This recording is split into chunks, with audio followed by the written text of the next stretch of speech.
शानदार महल। रानी शन पूछती है, तो फिर रात में सब कुछ कैसा रहा?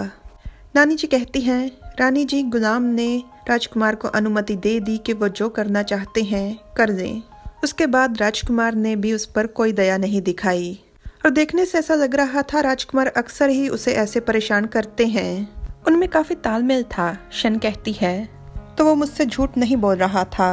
हालांकि मुझे चिंता हो रही थी, वो एक ऐसे इंसान के साथ सोए जिस पर मुझे विश्वास नहीं। होंगशियो, राजकुमार निंग के घर पर बड़ी उम्र की समझदार दासियों को भेजो। और रही बात उस गुलाम की, जिया की शादी के बाद वो हमारे किसी काम का नहीं। राजकुमार निंग का घर। नानी जी शतरंज की चाल चलते हुए कहती हैं, बच्चे, तुम्हारा जियांग पेंग के साथ क्या रिश्ता है? किंग जुआन और बाइजन को एहसास हुआ कि जियांग पेंग तुम्हारे लिए खास है, तो तुम्हारी माँ को संदेह हो गया। अगर तुम उसे बहाने की तरह इस्तेमाल कर रहे हो तो तुम्हारी माँ उसकी जान दे देगी। वो कितना मजबूत है इस बात से कुछ फर्क नहीं पड़ता। जहर की एक छोटी सी बूंद उसे मौत के घाट उतार सकती है। हालांकि वो मूर्ख नहीं है, पर वो खुद की सुरक्षा भी नहीं कर सकता। राजकुमार कहता है, मास्टर, क्या मतलब? नानी जी मुस्कुराकर कहती हैं, मैं तुम्हें याद दिलाना चाहती हूँ कि जब भी तुम कोई चाल चलो या सौदा करो तो हमेशा याद रखना कि तुम हो कौन, तुम्हारी पहचान क्या है। राजकुमार कहता है, मेरी पहचान? नानी जी कहती हैं, तुम्हारे नाना जी और तुम्हारी माँ तुम्हारे बारे में कुछ भी नहीं जानते, पर मैं अलग हूँ और इसीलिए मैं यहाँ पर हूँ।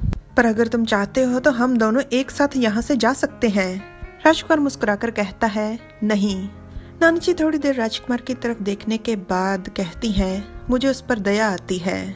नानी जी शतरंज की पिसात को साफ करते हुए कहती हैं, वो मेरे पास आया और उसने मेरे सामने बहुत सारे माथे टेके, इतने कि उसके माथे में से खून निकलने लग गया।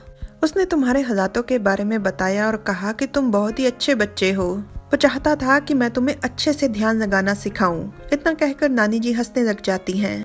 वो मेरे एक पुराने विद्यार्थी जैसा है जो मेरा विद्यार्थी बनना ही नहीं चाहता। क्या सच में मैं उसकी मास्टर बनने के काबिल नहीं हूँ? नानी जी और राजकुमार की बातचीत थोड़ी उलझाने वाली थी, तो मैं स्पष्ट कर देती हूँ। शन ने कहा था कि गुलाम किसी काम का नहीं, जिसका मतलब है कि वो उसे मार देगी।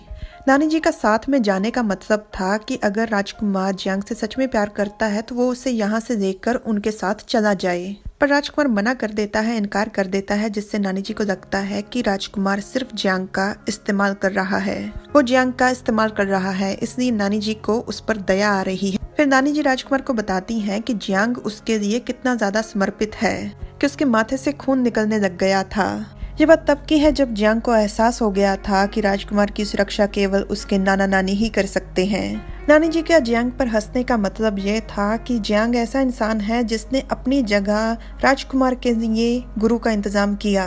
और शतरंज की पिसात को साफ करने का मतलब ये था कि नानी जी अब इस खेल में राजकुमार का साथ नहीं देंगी। नानी जी उठते हुए कहती हैं, क्या मैं सच में उसकी मास्टर बनने के काबिल नहीं हूँ?